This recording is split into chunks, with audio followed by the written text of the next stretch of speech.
हाँ जी, good morning students. हाँ जी राजी, आप प्रीवियस लैक्चर जोड़ा स्टार्ट किया चैप्टर फस्ट ऑफ स्विक्स, ठीक है। स्विक्स का आप फस्ट जो चैप्टर स्टार्ट किया नाम सीगा फीचर्स ऑफ इंडियन कॉन्स्टिट्यूशन, ठीक है। तो अपन लास्ट प्रीवियस लैक्चर से रीड किया सैकूलर तक, सॉरी सोशलिस्ट तक, ठीक है। आप पढ़िया जोड़े सोवर्जन ते सोशलिस्ट। नेक्स्ट अज आप करना जा रहे हैं राजे सैकूलर, ठीक है। India is a secular state meaning thereby that it will not patronise any particular region and all region will be equal respected, ठीक है। की है राजे भी इंडिया एक सैकूलर स्टेट है, धर्म निरपक्ष कंट्री है, ठीक है। जिथे भी किसी भी जो पार्टिकुलर रिलीजन की है कोई आप कह दिए अगे नहीं रखा जाता, ठीक है। जोड़े सारे इतने रिलीजन ने उन्होंने इक्वल रिस्पैक्ट मिलती है, इक्वल आप कह दिए समान आदर सत्कार होंगे, ठीक है। No religion will be opposite और ओप्रैसड, कोई भी जो रिलीजन एक दूजे के अगेंस्ट नहीं है। There will be religious tolerance, इत्थे की आ धार्मिक सहनशीलता पाई जाती है। And the state will not discriminate between it is citizen on the basis of religion. And जो स्टेट हैगी रीजन के बेस पर किसी भी सिटीजन कोई आप कहिए डिस्क्रिमीनेट नहीं करती। And every citizen will get an equal opportunity to grow and every citizen will be allowed to adopt religion of his and her own choice, will be free to worship in the way he और she likes.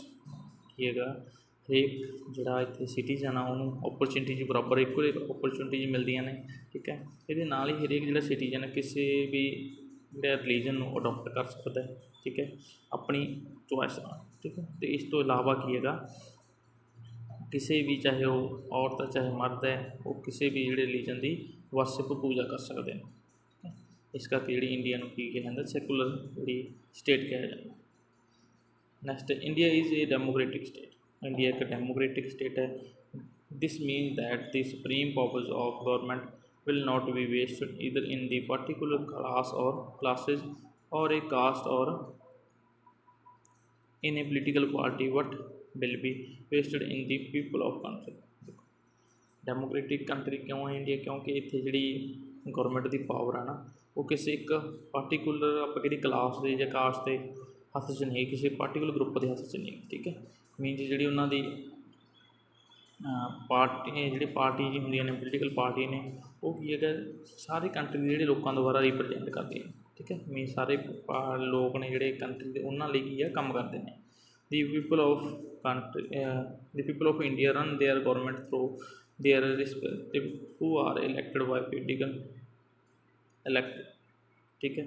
जो political election ने उन्होंने द्वारा जोड़े political leaders ने, ठीक है, पार्टियां लीडर जो उन्होंने इलैक्ट किया जाता। And they are responsible to the people who elect them. And जोड़े ये इलैक्ट किए जाते लोग ने लीडर ने लोगों प्रति की है रिस्पोंसिबल होंगे हैं। In the other word our government is responsible to people for their policies and action. Mean जोड़े साढ़े गौरमेंट है वो की आ गई अपनी पॉलिसी लिए अपने एक्शन लिए लोगों प्रति की है जवाबदेह है। The citizen of our country has been vest ओड equal democratic right and freedom without any discrimination, ठीक है।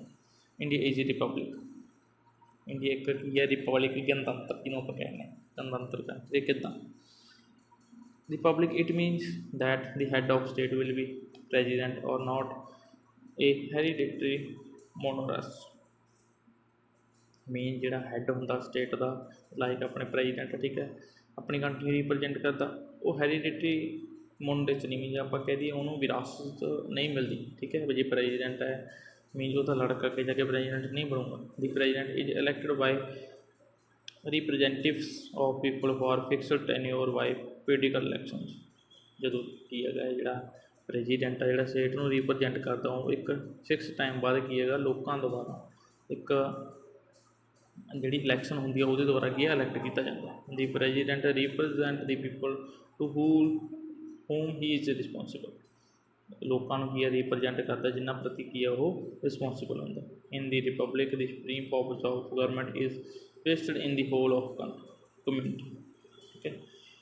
The government remains in the office only on the basis of leisure of people or on its own good governance। ठीक है, mean जी government है वो लोगों की खुशी तक तो अपने जोड़े चंगी आप कह दीए गवर्नेंस मीन आप कह दीए चंगा जोड़ा वो एडमिनिस्ट्रेट करूगी। ठीक है, अपने काम करेगी उन्होंने तक की है वो थ्रू ही हैगी आ उदों तक ही रह सकती है। ठीक है, it has been clearly indicated in the preambles of constitution that India democracy will ensure its citizens social, economic, political justice, equality of status and opportunities, freedom, feeling of parental dignity and individual and integrity of nation। It is important to mention here that word socialist, secular, integration of nation were inserted into the preamble of constitution through 42 constitutional amendment in 1976।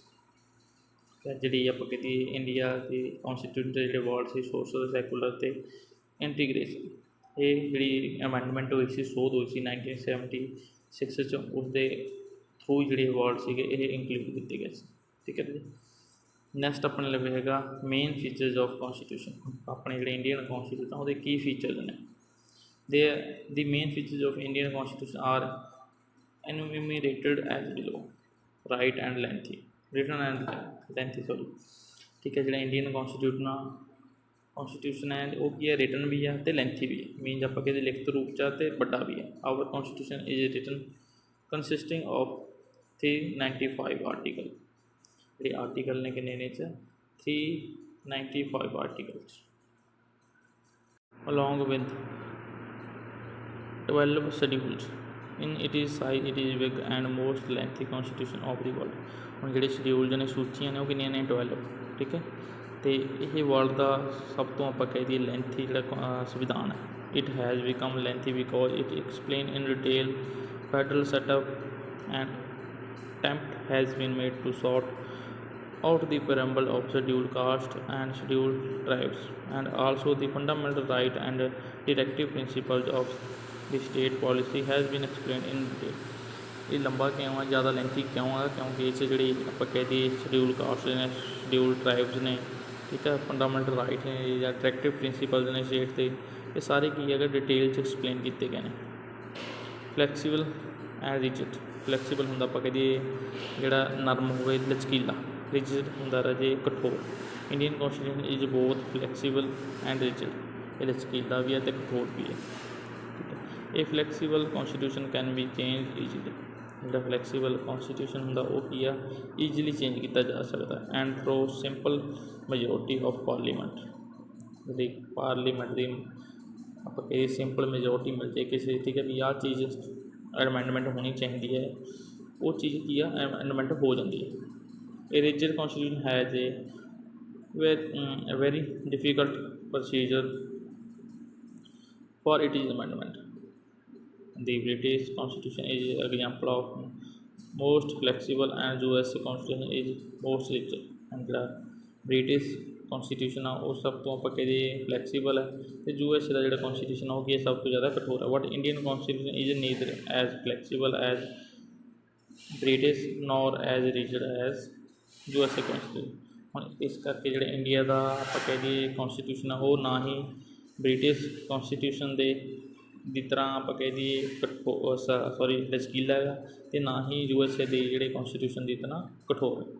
In our country a middle path has been ਡਿਵਾਈਸਡ।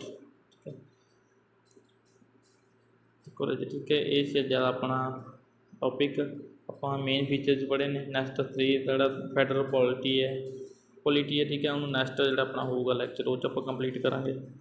ठीक है, अज आप read किया गा जोड़े secular democratic Republic ये तिने चीज़ों के मीनिंग फिर इस तो बाद मेन फीचर्स रिटन तो लेंथी है। ठीक है, जो इंडियन कॉन्स्टिट्यूशन है उस तो बाद जोड़ा ये फ्लैक्सीबल तो रिजिड है। ठीक है, जो 2 पॉइंट ने ये कंप्लीट किए हैं, ध्यान इन्हों समझो। ठीक है, फिर भी जो कोई नई चीज़ नहीं समझो दैन जी अपनी ऑनलाइन क्लास हो रहा है उत्थे किसी चीज़ की है दोबारा मेरे क्लियर कर सकते हैं।